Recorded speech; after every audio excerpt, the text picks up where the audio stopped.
तो इस तरह से मेरी ज़िंदगी में शामिल है, जहाँ भी जाऊँ ये लगता है तेरी महफ़िल है।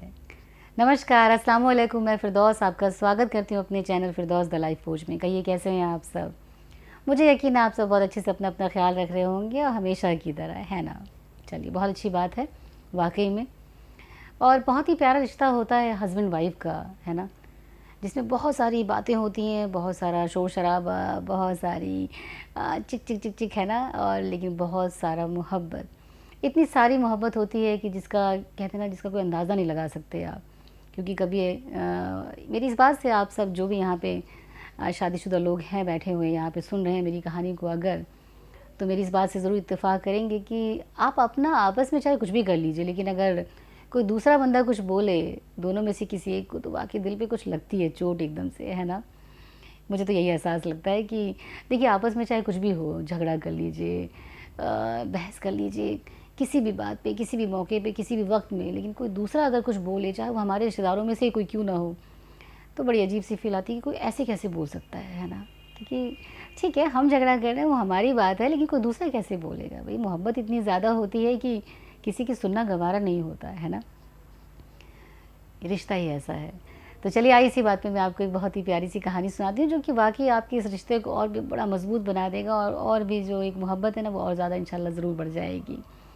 खैर, एक हस्बैंड होता है और सुबह-सुबह एकदम से वो दरवाज़ा खोल के बाहर निकलता है, बड़ा ही गुस्से में भनभनाता हुआ, चिड़चिड़ाता हुआ, एकदम से चिक-चिक एकदम गुस्से में एकदम लाल-पीला सा होता हुआ निकलता है और बड़बड़ करता रहता है कि जब देखो सुबह-सुबह इनका काम ही यही है। ये मुझसे किसी न किसी बात पे बहस कर लेती हैं और झगड़ा कर लेती हैं और मेरे मूड को सुबह-सुबह ख़राब कर देती हैं। बहुत ठिठुरती सर्दी होती है और वो निकलता है एकदम घर से बाहर और रास्ते पे चलता रहता है बड़बड़ाता हुआ कि अब घर नहीं जाऊँगा लौट के, बहुत दिमाग ख़राब कर रखा है मेरा, बहुत ज़्यादा मुझे गुस्सा आ रहा है अब। और बस अब ये हो गया बहुत, अब ये आखिरी है आज। इस तरीके से बड़बड़ाते हुए चलता रहता है, इतने में सामने में उसको एक शॉप नज़र आती है, चाय की एक छोटी-सी दुकान जो टपरी टाइप की, क्या बोलते हैं उसको, छपड़ी बोलते हैं, व्हाटएवर।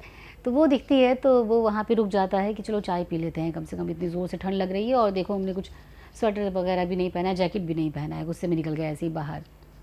चलिए खैर चाय के लिए अपना वो बोल देते हैं कि भई 1 कप चाय बना दो, बहुत ज़ोर से मतलब भूख भी लग रही है और कुछ खाया भी नहीं है। चाय पीने के लिए वो बैठ जाते हैं, साथ में एक बुज़ुर्ग भी बैठे होते हैं, ये सारा कुछ वो देख रहे होते हैं कि भई ये आदमी तो बड़ा गुस्से में नज़र आ रहा है। बुज़ुर्ग काफ़ी बड़े होते हैं, वो भी चाय की चुस्कियाँ ले रहे होते हैं और पूछते हैं उस आदमी से कि भई क्या बात है, बड़े गुस्से में हो, सब ठीक-ठाक तो है? तो इतनी सुबह-सुबह सर्दी में ऐसे बाहर निकल गए हो बिना कपड़े के और चाय भी बाहर पी रहे हो, घर में मतलब घर में होना चाहिए इस वक़्त तो कायदे से, लगते तो हो किसी मतलब एक अच्छे-खासे ठीक-ठाक घर के आदमी।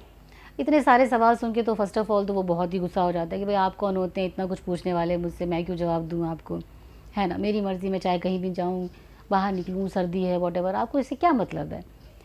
और लेकिन जब भी कहते हैं ना कि एक उम्र का एक लिहाज़ करते हुए फिर भी वो आदमी कहता है कि चलो ठीक है, अब इतने बड़े बुज़ुर्ग हैं और पूछ रहे हैं तो चलो आंसर कर ही देते हैं। लेकिन तब भी उसके मन में एक सवाल आता है, वो पूछ ही लेता है कि भई मुझे आप इतने सारे सवाल कर रहे हैं, आप भी तो घर के बाहर ही चाय पी रहे हैं, आप क्यों घर के बाहर चाय पी रहे हैं? आप भी तो घर में जाइए फिर। तो बुज़ुर्ग आदमी कहता है कि अब क्या बताऊँ अपनी बात, पहले आप अपना बताओ कि आप क्यों बाहर हो?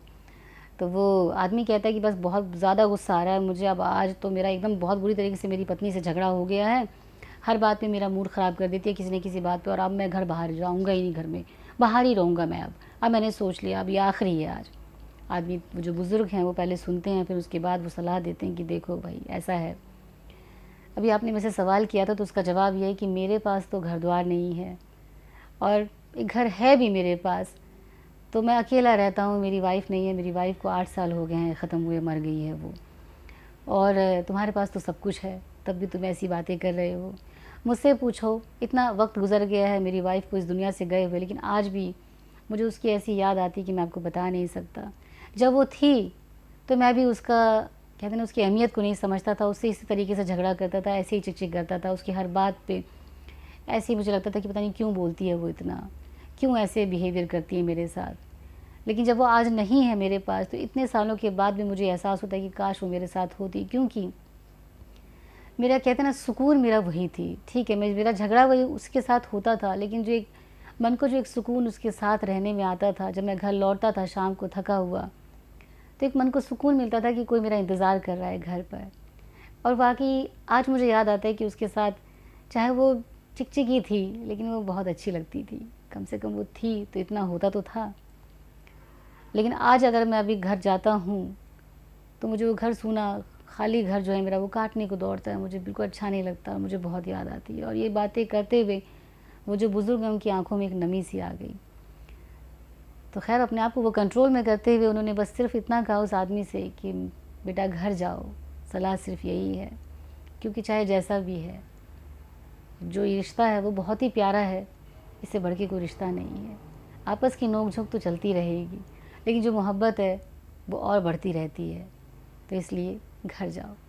इतना सुनना होता है कि वो आदमी उठता है एकदम से, सारी बातें वो समझ जाता है, घर की तरफ फटाफट वो तेज़ी से अपने कदम बढ़ाता है। दूर से ही देखता है कि जो उसकी वाइफ़ है वो वाक़ई दरवाज़े पे खड़ी होती है और बड़ी मायूस सी होती है और एक जैकेट उसने हाथ में लिया होता है।